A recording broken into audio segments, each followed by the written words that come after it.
Hello everyone. तो चलिए आज का क्लास स्टार्ट करते हैं। और आज का क्लास आपका एसपी बख्शी बुक से स्पेलिंग रूल्स को देख रहे हैं हम लोग ट्रिक के साथ। और ये है आपका वीडियो नंबर 11। जिनको भी प्रैक्टिस बैच ज्वाइन करना है आप मुझे इस व्हाट्सअप नंबर पर मैसेज करना, मैं आपको ग्रुप ज्वाइन करा दूंगा। और वहाँ पर डेली बेसिस पर आपको टास्क एंड टेस्ट दिए जाते हैं, बहुत अच्छे तरीके से आप प्रैक्टिस कर पाओगे। देखते हैं आज के फर्स्ट वर्ड क्या है। यहाँ पर है फुलफिल। फुलफिल जो है ये ब्रिटिश में लिखा जाता है इस तरीके से, लेकिन अमेरिकन इंग्लिश में आपका फील में डबल एल हो जाता है।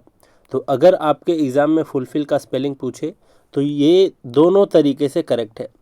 लेकिन यहाँ ध्यान ये रखना है कि अगर सिंगल फुल लिखते हैं, सिंगल FULL फुल ऐसे लिखते हैं, है ना, फुल ऐसे लिखेंगे, मतलब किसी चीज़ से भरा हुआ फुल कहते हैं उसको।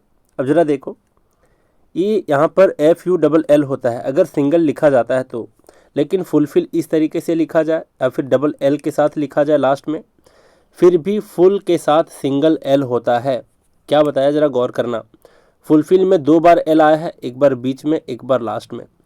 तो अगर आपके एग्ज़ाम में पूछ दे तो लास्ट में 2 एल हो या फिर सिंगल एल हो तो भी चलेगा, डबल एल हो तो भी चलेगा, लेकिन ध्यान रखना कि बीच में सिर्फ और सिर्फ सिंगल एल होता है। इस चीज़ का आप ख्याल रखोगे, ठीक है।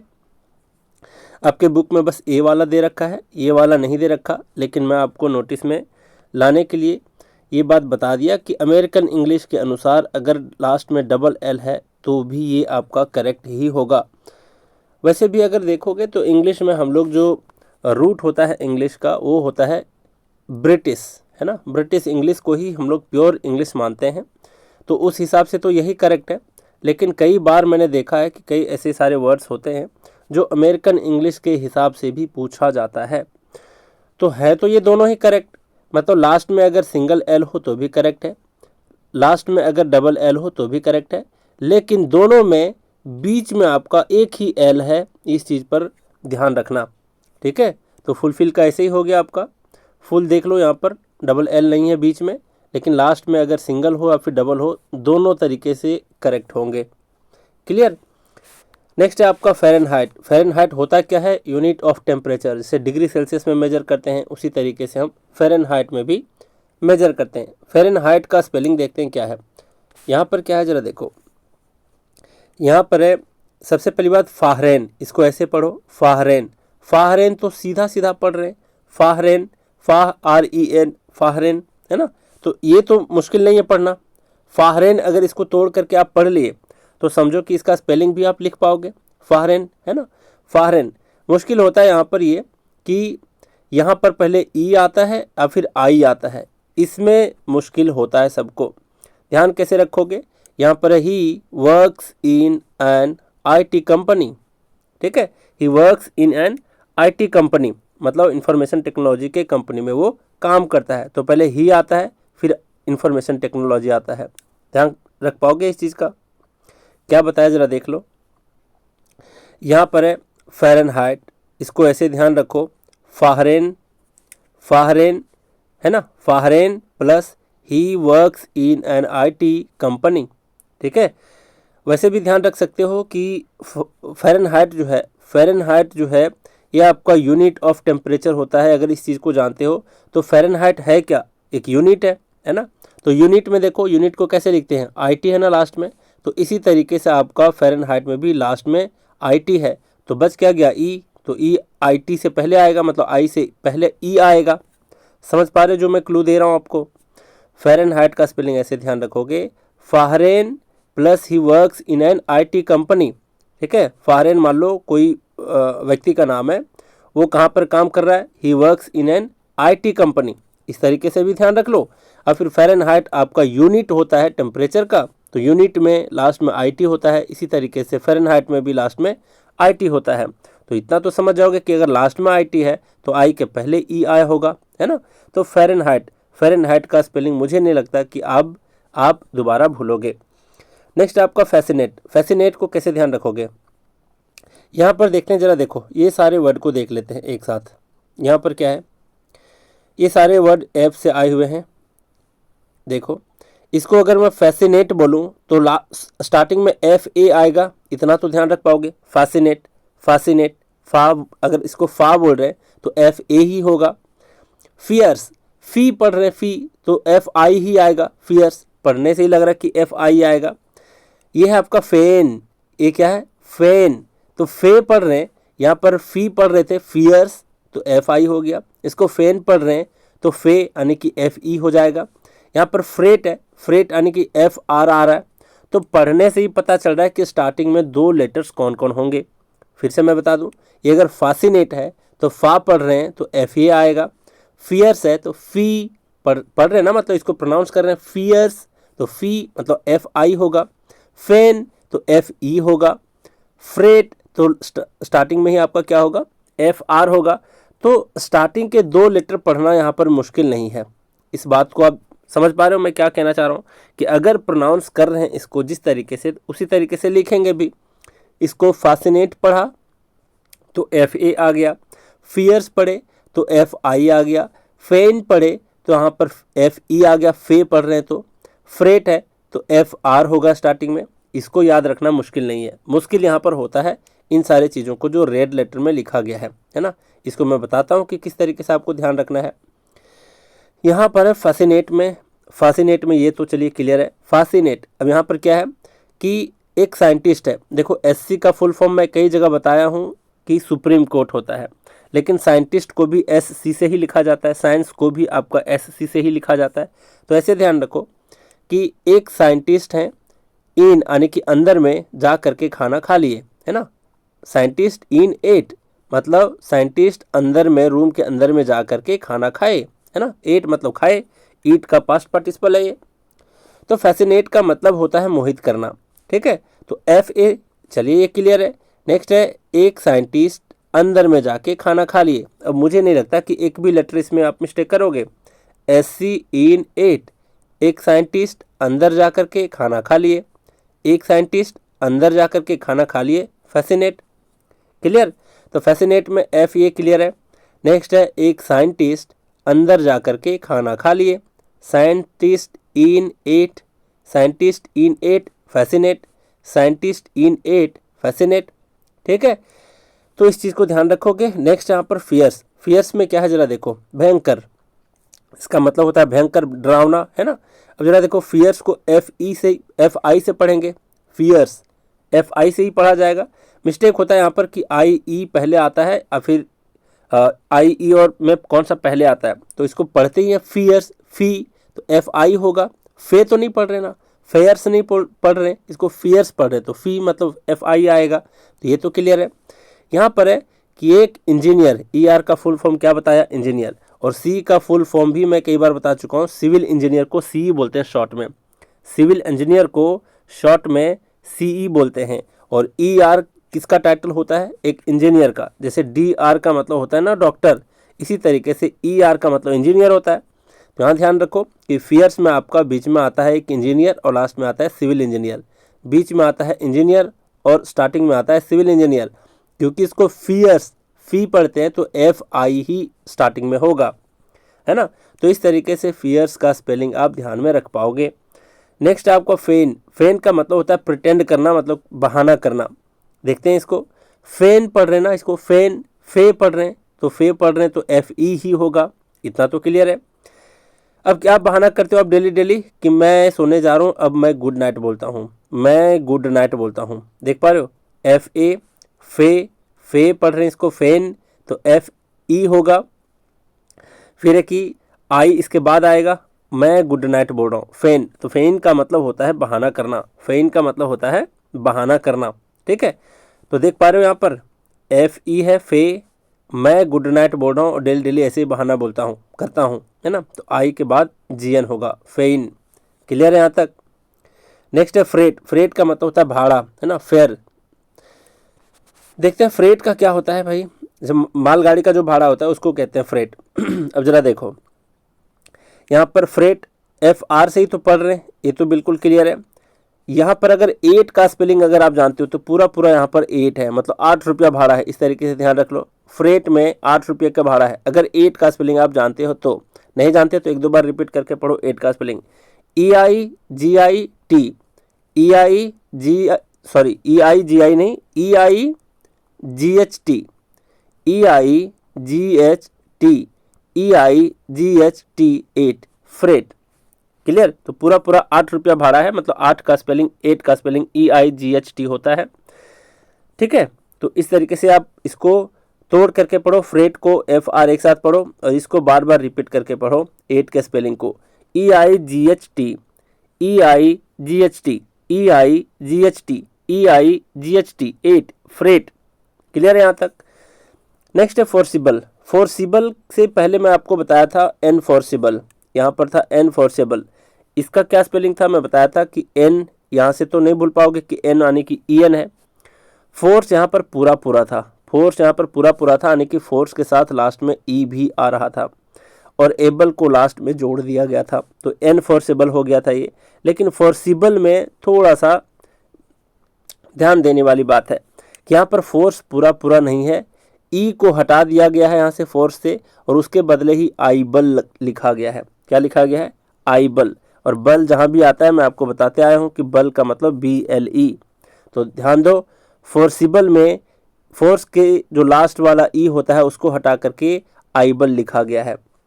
फोर्सिबल में फोर्स का जो E होता है लास्ट में उसको हटा करके आईबल लिखा गया फोर्सिबल। लेकिन एनफोर्सेबल में फोर्स आपका पूरा पूरा आता है, मतलब E भी आता है और लास्ट में एबल को जोड़ा गया है। तो एनफोर्सेबल को इस तरीके से ध्यान रखना, फोर्सिबल को इस तरीके से ध्यान रखना। क्लियर? नेक्स्ट यहाँ पर ग्लैमर। ग्लैमर को देखो कैसे है, यहाँ पर ग्लैम है, ग्लैम, ग्लैम का स्पेलिंग तो भूलोगे नहीं। लास्ट में है आवर, तो हमारा जो आकर्षण है उसके बारे में बताया गया है। Glam our, glam our, our मतलब हमारा, ग्लैम का मतलब ग्लैमरस को शॉर्ट में ग्लैम भी बोलते हैं। तो यहाँ पर ध्यान रखो कि ग्लैम है यहाँ पर glam plus our, glam plus our, glamour, glam plus our, glamour, glam plus our, glamour. ठीक है, नेक्स्ट है ग्रामर। ग्रामर का स्पेलिंग बहुत ज़्यादा मिस्टेक करते हैं, खास करके छोटे बच्चे, है ना। 9th 10th के बच्चे को भी ग्रामर की स्पेलिंग पूछ लो तो कई बार वो MM के बाद ई बोल देते हैं, है ना। ग्रामर के बाद कई जगह ई बोल देते हैं, लेकिन यहाँ पर ए है। तो ध्यान रखना यहाँ पर ग्रा, इसको पढ़ रहे हैं ग्रामर में ग्रा, तो ग्रा का स्पेलिंग तो नहीं भूलोगे, GRA, ग्रा। मिस्टेक होता है मर में। कैसे ध्यान रखोगे कि हमारे मामा जी ग्रामर किसको पढ़ा रहे हैं? AR रहमान को। मुझे नहीं लगता आज के बाद कभी भूलोगे इसका स्पेलिंग को। मेरे मामा जी, मामा का मतलब MM, हमारे मामा AR रहमान को ग्रामर पढ़ा रहे हैं, हमारे मामा AR रहमान को ग्रामर पढ़ा रहे हैं। AR रहमान जानते हो, बहुत बड़े शख्स हैं, है ना। तो यहाँ ध्यान रखना ग्रामर के स्पेलिंग को, ग्रा तो स्टार्टिंग में पढ़ रहे हैं तो GRA होगा। फिर हमारे मामा जो हैं AR रहमान को क्या कर रहे हैं? हमारे मामा AR रहमान को व्याकरण पढ़ा रहे हैं, ग्रामर पढ़ा रहे हैं, है ना। तो मामा AR रहमान को ग्रामर पढ़ा रहे हैं, तो मामा AR नहीं भूलोगे, ग्रामर का स्पेलिंग।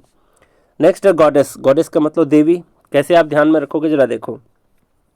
जैसे कई बार होता है ना ऐसे कि जो कई महिलाएं होती हैं जो भगवान के सामने हाथ जोड़ करके विनती करती हैं कि हे माँ मेरे गोद को भर दो। गोद को भर दो कहने का मतलब ये होता है कि हमें एक संतान की प्राप्ति हो। जैसे बहुत सारे ऐसे सासू माँ भी होती हैं जो अपने नाती पोता के लिए मतलब डिमांड करती हैं भगवान के सामने, है ना, कि गोद दे दे माँ, है ना।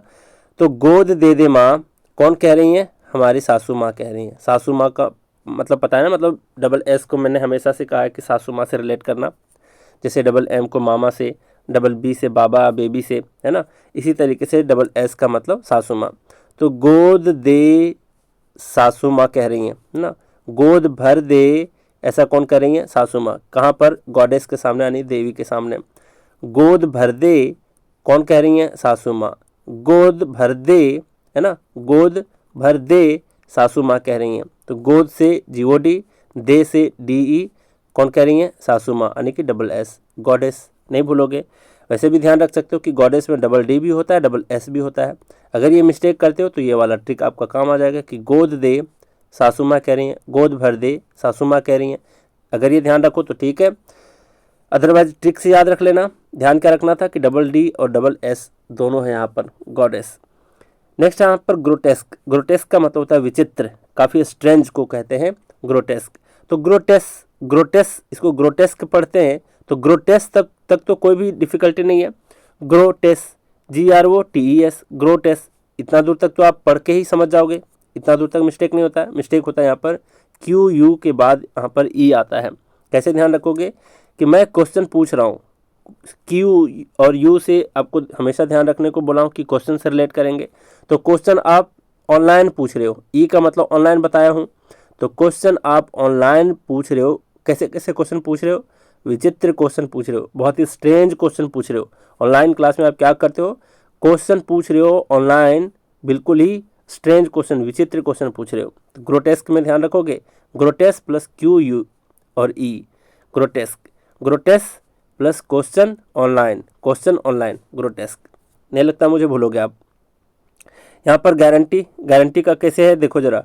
अब ये मेरी गारंटी है कि इसका स्पेलिंग आप कभी नहीं भूलोगे आज के बाद। ये कई एग्जाम में पूछा भी गया है, तो डबल स्टार भी अगर रख दें यहाँ पर तो कोई भी दिक्कत वाली बात नहीं है, है ना। ये गारंटी बहुत ज़्यादा इंपॉर्टेंट वर्ड है, पूछा गया है। कैसे ध्यान रखोगे इसको, तोड़ करके पढ़ेंगे। अगर आपको पता हो कि टी का मतलब टी शर्ट होता है, टी शर्ट जो हम लोग पहनते हैं, इस टी शर्ट को शॉर्ट में टी बोलते हैं और उस टी का स्पेलिंग होता है T double E. T E ये वाला टी नहीं, इसका मतलब चाय होता है, लेकिन टी डबल ई का मतलब टी शर्ट होता है शॉर्ट में। ठीक है, तो यहाँ देखो गुआ रैन टी, मतलब कि गुआ नाम का, मान लो कि कोई लड़का है, गुआ नाम का लड़का है जो दौड़ा टी शर्ट पहन करके, और फिर टी शर्ट लेकर के भागा, रैन किया, दौड़ा। ठीक है, तो गुआ रैन टी, गुआ रैन टी। देख पा रहे हो यहाँ डबल क्या है? कुछ भी नहीं है। बहुत लोग सोचते हैं डबल टी हो जाता है, बीच में डबल आर हो जाता है, इसी तरीके से मिस्टेक करते हैं, लेकिन यहाँ पर सिर्फ और सिर्फ डबल होता है आपका, डबल ई जो लास्ट में है वही। ठीक है, तो गुआ रैन टी, टी पहन करके गुआ रैन किया, गुआ रैन किया टी पहन के, यानी टी शर्ट पहन के, गुआ रैन किया टी शर्ट पहन के, गुआ रैन टी, गारंटी। मुझे नहीं लगता भूलोगे। नेक्स्ट है गेटी, गेटी का मतलब प्रसन्नता और फिर खुशी, और इसी तरीके से यहाँ पर गेली, गेली का मतलब भी होता है खुशी से। कैसे ध्यान रखोगे? गेली में तो एल वाई आएगा, ये तो आपका सफिक्स है जो कि भूलने लायक नहीं है। एल वाई का मतलब क्या होता है? एल वाई खास करके एडवर्ब में लगाया जाता है लास्ट में, तो ये एडवर्ब ही तो है जिसका मतलब होता है खुशी से। तो गेटी का मतलब खुशी और गेली का मतलब खुशी से। कैसे ध्यान रखोगे इसके स्पेलिंग को जरा देखते हैं। पहले गेली को देखते हैं, इसको गेली लास्ट में एल वाई होगा, है ना, तो ये तो कुछ नहीं है। तो खुशी से मैंने एक गाना गाई, गाई, गाई, है ना, तो गेली से समझ जाओगे कि गाई, जी ए आई, गाई, खुशी से गाई, लास्ट में एल वाई होगा। इसी तरीके से यहाँ पर कि मैंने खुशी से एक गाना गाई, ऑनलाइन गाना गाई, ई, ऑनलाइन गाना गाई, और हर कोई मुझे थैंक यू बोला, थैंक यू को शॉर्ट में लिखते हैं ना टी वाई, थैंक यू बोला।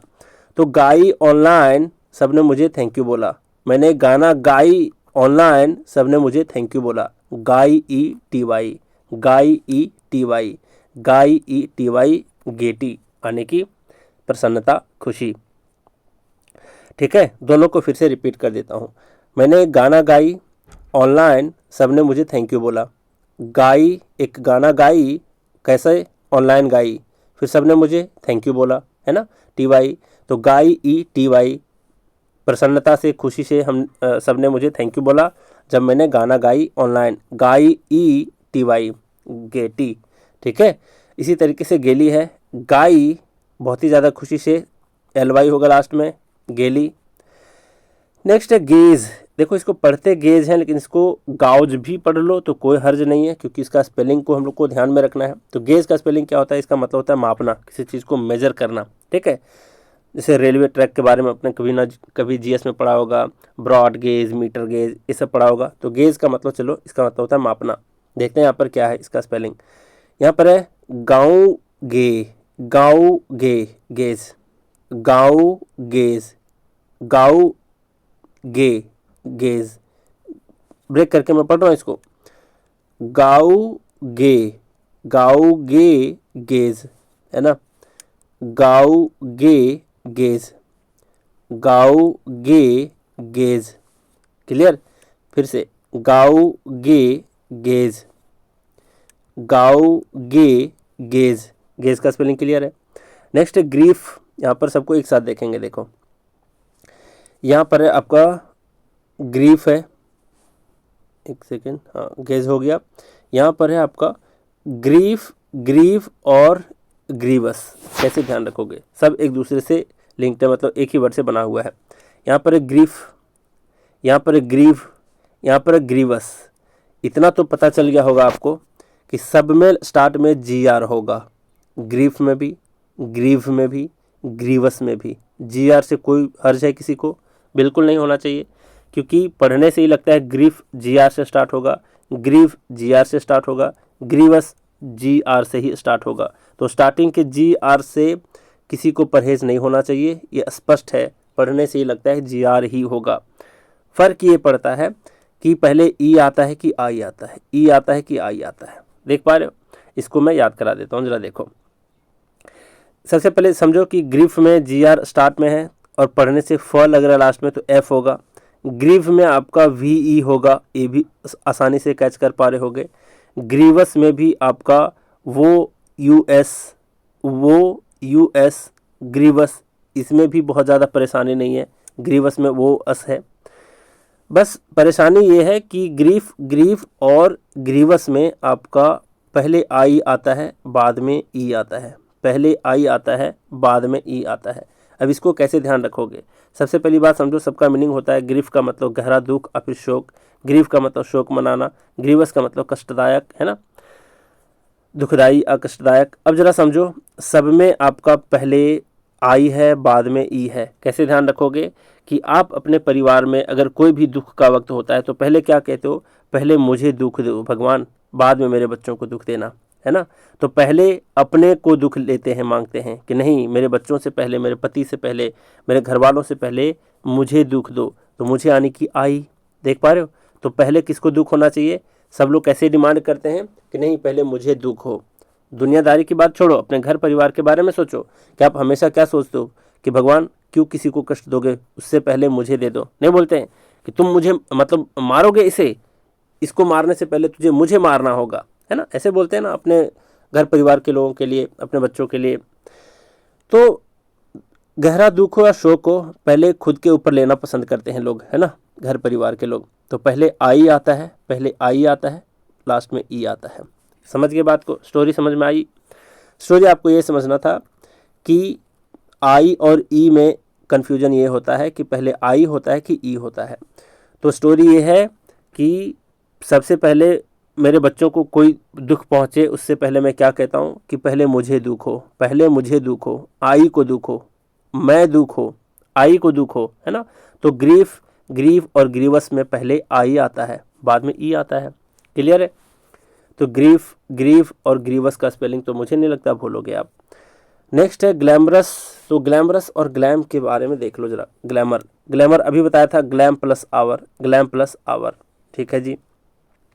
आपके बुक में ग्लैमरस का स्पेलिंग बस ये वाला दे रखा है, लेकिन ऐसे भी आपका करेक्ट होता है। ग्लैमर पूरा है, लास्ट में OUS जुड़ा है, OUS जुड़ा है, और ये ग्लैमर पूरा है, ग्लैम प्लस आवर और OUS ग्लैमरस। लेकिन कई बार आपके एग्जाम में दे देगा इस तरीके से, देख लो, है ना।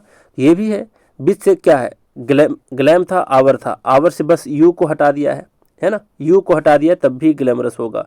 देखो यहाँ पर ग्लैमर का स्पेलिंग यहाँ तक देखो, यहाँ ओ के बाद आपका क्या था, यू था, आवर से बस यू को हटा दिया है, ग्लैमरस हो गया, है ना। और अगर यू को नहीं भी हटाए तो भी आपका ग्लैमरस इस तरीके से करेक्ट है। आपके बुक में सिर्फ ये दे रखा है, मैंने इसको जोड़ करके बता दिया कि नहीं, इस दोनों तरीके से ग्लैमरस का स्पेलिंग करेक्ट होता है। पूरा ग्लैमर में OUS जोड़ दो तो भी ग्लैमरस हो जाएगा, नहीं तो अगर ग्लैमर में जो आवर है उससे यू को हटा करके लास्ट में OUS जोड़ दिया तब भी आपका ग्लैमरस करेक्ट होता है। बस इन छोटे छोटे बात को ध्यान में रखो, नहीं भूलोगे एग्जाम में। नेक्स्ट गॉर्जियस का मतलब होता है शानदार, बहुत ही अच्छे लुकिंग को कहते हैं गॉर्जियस। अब जरा देखो कैसे पढ़ोगे गॉर्जियस, तो गॉर्ज है ना। तो गॉर्ज का स्पेलिंग तो पकड़ पाओगे, गॉर्जियस में गॉर्ज या फिर गॉर्जे है, तो चलो गॉर्जे यहाँ तक है। OUS है ना, वो भी शानदार है, फिर हम लोग भी शानदार हैं, वो भी शानदार है, हम लोग भी शानदार हैं, है ना। तो gorge OUS gorgeous, gorge OUS gorgeous, gorge OUS gorgeous, correct है यहाँ पर। हायरार्की, ये भाई बहुत सारे एग्जाम में पूछे गए, मतलब मुझे लगता है कि शायद ही ऐसा कोई एग्जाम होगा जिसमें स्पेलिंग वाले रूल से रिलेटेड पूछा गया हो, तो कभी ना कभी प्रीवियस ईयर के पेपर में आप हायरार्की का स्पेलिंग जरूर देखे होंगे। हायरार्की हो गया, इसमें और भी है, एम्बैरस है, हैरेसमेंट है, ये सारे वर्ड भी कई बार पूछे गए हैं। तो हायरार्की का स्पेलिंग कैसे देखोगे जरा देखो, ध्यान दो यहाँ पर कभी नहीं भूलोगे, इसके बाद हायरार्की का स्पेलिंग कभी नहीं भूलोगे, जरा देख लो। हायरार्की में बस आपको ये ध्यान रखना है कि लास्ट में हायरार्की की पढ़ते हैं, तो यहाँ पर क्या है स्पेलिंग की, यानी कि CHY को भी की ही पढ़ते हैं, CH को भी क पढ़ते हैं, जैसे केमिस्ट्री में CH आता है, तो केमिस्ट्री देखो CHY, लास्ट में यहाँ पर हायरार्की में CHY है, ध्यान रखोगे। हायरार्की में, हायरार्की का मतलब होता है अनुक्रम, हायरार्की का मतलब होता है अनुक्रम। जैसे कि मान लो कोई बैंक है, तो बैंक में पहले कौन सा बैंक मैनेजर आया उसका नाम होता है, फिर उसके बाद 2 साल के बाद कौन आया उसका नाम होता है, फिर ये आया, फिर दूसरा व्यक्ति आया, फिर चला गया, है ना। तो ये जो अनुक्रम होता है उसको कहते हैं हायरार्की, है ना। या फिर जो हायरार्की का मतलब बहुत संदर्भ में लिया जाता है, जैसे कि आनुवांशिक तौर पे, कि हमारे परदादा का नाम ये था, फिर दादा का नाम ये था, फिर पापा का नाम, फिर मेरा नाम, फिर हमारे बच्चों का नाम, इस तरीके से इसको भी कहते हैं हायरार्की। तो हायरार्की का स्पेलिंग ध्यान रखो, लास्ट में आता है CHY, हायरार्की में CHY आता है, ध्यान में रखना। बाकी चीज़ मैं ध्यान रखा देता हूँ, देखो कैसे। हाय बोला एक इंजीनियर ने AR रहमान को, याद रखोगे क्या बताया हायरार्की में, हाय बोला इंजीनियर ने AR रहमान को। AR रहमान साहब जा रहे थे रास्ते से, तो एक वहाँ पर इंजीनियर खड़ा था, तो हाय बोल दिया, हाय बोला एक इंजीनियर ने AR रहमान को, हायरार्की। हाय बोला एक इंजीनियर ने AR रहमान को, हायरार्की, ठीक है। हाय बोला एक इंजीनियर ने AR रहमान को, हाय बोला एक इंजीनियर ने AR रहमान को, हायरार्की, है ना। हाय इंजीनियर AR रहमान, हायरार्की। मुझे नहीं लगता इस स्टोरी को आप वैसे भी कभी भूलोगे। नेक्स्ट है हैरेस। हैरेस का मतलब परेशान करना, किसी को सताना। कैसे इसका स्पेलिंग ध्यान रखोगे, हार करके एक व्यक्ति आस बन गया, हार करके एक व्यक्ति आस बन गया, हारने के बाद एक व्यक्ति आस बन गया, मतलब गधा बन गया। हैरेस का स्पेलिंग ऐसे होगा। इसमें मिस्टेक करते हैं कि लोग यहाँ पर डबल आर देते हैं, जबकि डबल आर नहीं होता, इसलिए यहाँ पर बोल रहा हूँ। हार के एक व्यक्ति आस बन गया, हैरेस। हार के एक व्यक्ति आस बन गया, हैरेस। हार के एक व्यक्ति आस बन गया, हैरेस। हार के एक व्यक्ति आस बन गया, हैरेस। चलिए जी, लेकिन इसी तरीके से आया था आपका एम्बैरस, इसी तरीके से आया था एम्बैरस। तो इसको कैसे मैं याद कराया था कि ऑनलाइन MBA करने से राजा रानी आस बन गए, गधे बन गए, है ना। नहीं बोलते अरे यार तुझे तो गधा बना दिया उसने, है ना। तो ऑनलाइन MBA करने से राजा रानी भी गधे बन गए, एम्बैरस। ऑनलाइन MBA करने से राजा रानी आस बन गए, एम्बैरस। ऑनलाइन MBA करने से राजा रानी भी आस बन गए, एम्बैरस। तो एम्बैरस का स्पेलिंग मुझे नहीं लगता भूलोगे, है ना। एम्बैरस का स्पेलिंग आप नहीं भूलोगे, है ना। नेक्स्ट है यहाँ पर हैरेसमेंट। अब इसी तरीके से हैरेस के साथ है यहाँ पर हैरेसमेंट। तो हार के एक व्यक्ति आस बन गया और लास्ट में मेंट जुड़ा हुआ है, तो हैरेसमेंट। ये बहुत बड़ा तो था नहीं, सिर्फ मेंट जुड़ा हुआ था हैरेस में। नेक्स्ट यहाँ पर हिपोक्रेसी, हिपोक्रेसी और फिर हाइपोक्रेसी ऐसे बोलते हैं। तो हाइपोक्रेसी में हाइपो आता है, तो हाइपो का स्पेलिंग तो वैसे भी आप जानते होंगे, है ना। हाइपो का मतलब तो भूलोगे नहीं, हाइपोक्रेसी। मिस्टेक यहाँ पर ये होता है, अच्छा ध्यान रखना कि हाइपोक्रेसी में लास्ट में वाई आता है, इस चीज़ को भी याद रखना आसान है। बस यहाँ पर CR है और ईज है, इस चीज़ को ध्यान रखो। तो अगर आप स्कूल का वक्त बिताए होगे, स्कूल गए होगे, तो आपको पता होगा आपकी क्लास में एक CR होता है। क्या होता है CR? CR का फुल फॉर्म होता है क्लास रिप्रेजेंटेटिव। तो नहीं बोलते हैं कि क्या आज CR क्लास में आया है, तो सब लोग बोलते हैं CR is there in the class, नहीं बोलते ऐसे। Yes ma'am CR is in the class, मतलब क्लास में ही है CR हमारा, है ना। Class representative is in the class, CR is, है ना।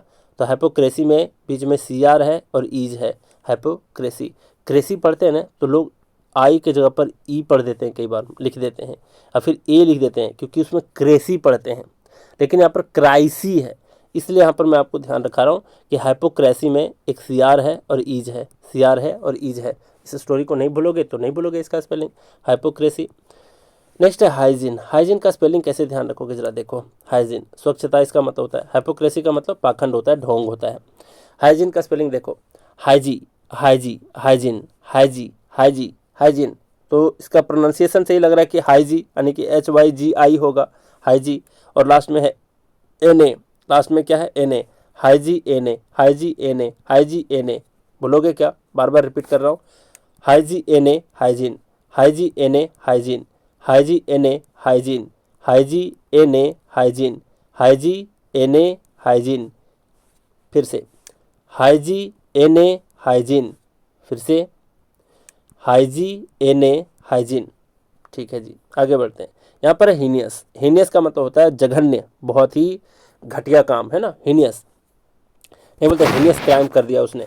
तो हीनियस का स्पेलिंग क्या है? हीनियस में देखो OUS आएगा लास्ट में, ये तो भूलने लायक नहीं है। हीनियस, हीनियस, अस, OUS, ये भूलने लायक नहीं है। तो उसने घर के अंदर में जघन्य अपराध किया। ही इन, उसने अंदर में जघन्य अपराध किया, हीनियस। हीनियस, ही इन अस, हीनियस, ही इन OUS, हीनियस, है ना। हीनस भी पढ़ते हैं, हीनियस भी पढ़ते हैं। यहाँ पर ही मतलब उसने घर के अंदर में जघन्य अपराध किया, OUS, हीनियस। ही इन OUS, हीनियस, ही इन OUS, हीनियस। चलिए जी, नेक्स्ट है हेमरेज। हेमरेज का मतलब होता है, ऐसे नहीं बोलते ब्रेन हेमरेज हो गया उसको, मतलब ब्रेन का नस अंदर में फट गया और रक्त बहुत ज़्यादा निकल पड़ा, उसके बाद उसका मौत हो गया। सुनते हैं ना ऐसी कहानी। तो हेमरेज का मतलब होता है रक्त का निकलना। तो हेमरेज ये बहुत मुश्किल होता है, ये बहुत मुश्किल होता है इसका स्पेलिंग। डबल स्टार मार लो इसमें, ये बहुत मुश्किल होता है, इसके स्पेलिंग को याद रखना। लेकिन आज के बाद आप कभी नहीं भूलोगे इसका स्पेलिंग, मेरी गारंटी है। अब आज मतलब सपने में भी अगर आपके आगे ये वाला वर्ड, तो आप देखना आप सपने में भी इसका स्पेलिंग को सही सही करेक्टली पूरा आप इसको लिख पाओगे, पढ़ पाओगे। देखो कैसे, दो भाग में इसको ब्रेक करते हैं।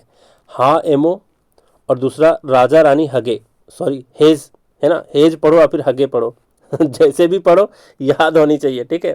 क्या है? हाँ एमो राजा रानी भी हगे, है ना। हाँ एमो राजा रानी हगे, हाँ एमो राजा रानी हगे। बता दो इसका स्पेलिंग, बोलोगे? नहीं बोलोगे, है ना। अगर कोई पूछ रहा है कि क्या राजा रानी हगे, तो आप कहते हो हाँ एमो राजा रानी हगे, है ना। राजा रानी मतलब डबल आर। थोड़ा सा ऑड लग रहा होगा, लेकिन इतना तो जरूर है कि इसके बाद तो आप कभी नहीं भूलोगे। अगर आपसे किसी ने पूछा क्या राजा रानी हगे, तो आप कहोगे हाँ एमो राजा रानी हगे, हाँ एमो राजा रानी हगे। तो यहाँ पर क्या हो गया? हेमरेज। भूलोगे क्या इसका स्पेलिंग? नहीं भूलोगे, है ना। पूरा पूरा तोड़ करके पढ़ने से ऐसे ही चीज़ों को आप जल्दी से याद रख पाओगे। हाँ एमो राजा रानी हगे हेमरेज, हाँ एमो राजा रानी हगे हेमरेज। तो हेमरेज का स्पेलिंग आप नहीं भूलोगे, ये मुझे परम विश्वास है। अब इसको क्या रिकैप कराना, वीडियो को देख लेना एक दो बार करके। रिकैप कराने से तो वही वाली बात है, मुझे पूरा पूरा बताना पड़ता है। दूसरा कोई टॉपिक हो तो रिकैप कराने में अच्छा भी लगता है, ठीक है। तो revision is the key Mantra of success, ये मैं हमेशा आपको बताते आया हूँ। थोड़ा सा पेशेंस रखना और आराम आराम से वीडियो को देखना। हो सकता है इसमें से मैक्सिमम वर्ड आपको पहले से आते हों, तो उस वर्ड पे फोकस करना जिसके स्पेलिंग को आप याद करने में मतलब मुश्किल हो रहा था आपके लिए, है ना। तो उस सारे वर्ड्स के लिए आप वीडियो देखना। अदरवाइज अगर पूरे वीडियो को फॉलो करते हो तो टेस्ट भी लगाओगे तो देखना आपके एक भी एरर वहाँ पर नहीं होगा। तो मुझे उम्मीद है कि बहुत कुछ मैं आपको इस क्लास में सिखा पाया। तो आज का क्लास यहीं रैप अप करते हैं। Thank you very much.